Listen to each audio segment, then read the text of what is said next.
Many people have a strong reaction when they hear something taking place on Del Paso Boulevard. It's usually negative, but a group of business owners is trying to change that, and there could be hope on the way. Our Jeannie Nguyen shares their stories tonight. It was the place to be.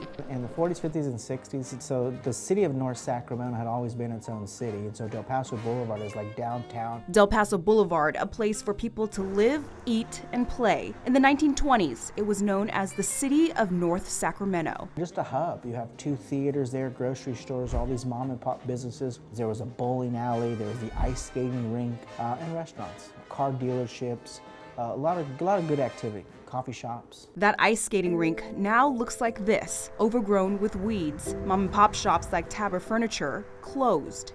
It is a struggle. Just July, we were broken into 3 times in 30 days. To many, Del Paso Boulevard's reputation never recovered. Some believe the downward spiral started when the area merged with the city of Sacramento in the 1960s.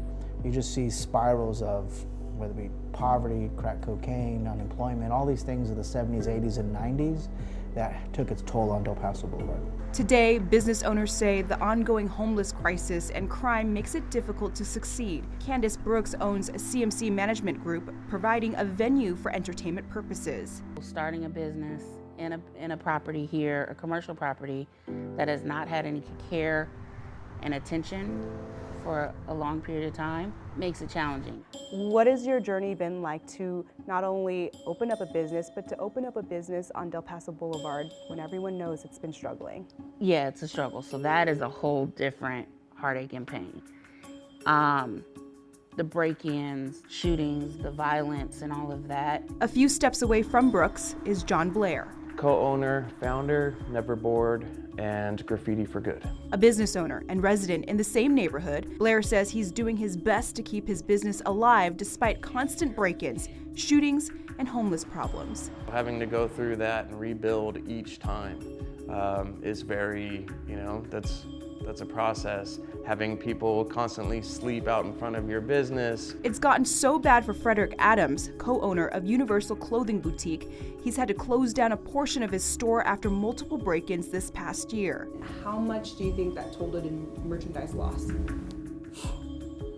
Over $10,000, yes. Making him unsure about the future of his business. We're trying to do everything we can to stay here, but I'm not for sure. I don't know how much longer I could take it. What help have you gotten from the city, if any? Next question, please. I'm unsure on what the actual help from the city has been. Even though business owners don't feel like there have been any resources, the Del Paso Boulevard Partnership has received $280,000 from the city 2 years ago. That money goes towards the partnership's Clean and Safe program that pays maintenance crews to clean up the streets, pick up trash, and an off-duty police program. The partnership will be asking the city for an additional $250,000 for more security and to pay for marketing to support small businesses. On top of that, Councilmember Sean Laloe says more additions are coming to the boulevard, and it's starting with housing. So I'm very proud to say that potentially we're going to have 3 major projects on the Del Paso Boulevard. We have a project that's about 150 units. These are market rate units with 15% of them for low-income housing. We have another project that's 75 units. That's pretty much all low-income housing. And currently we're in talks of a very exciting project that's about another 120 to 130 units. That's a workforce project and unit. It's something Elizabeth Mendez, director of Women's Wisdom Art, says has been missing and making it difficult for people to want to come to visit. I think the biggest challenges that we have are how car-centric it is. It's really hard to walk around here, and there's no housing. And the ice rink that has been a staple of Del Paso Boulevard is making a comeback. Unanimous. Congratulations.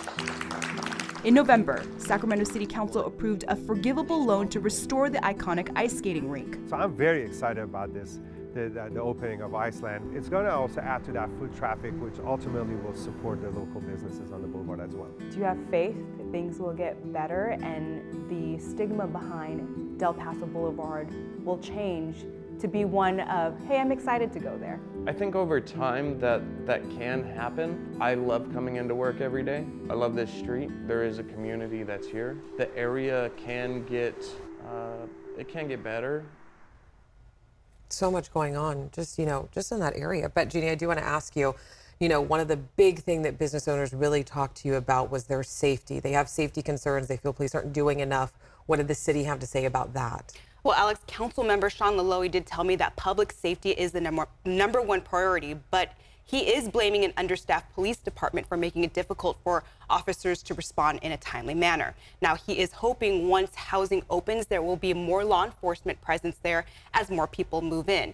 The Del Paso Boulevard Partnership also holds bi-monthly security and public safety meetings where updates are provided on maintenance, security, and they're also hearing from their local law enforcement officers. And speaking of Councilmember Laloe, I mean, he's facing his own issues regarding, his businesses as well as people calling for his resignation.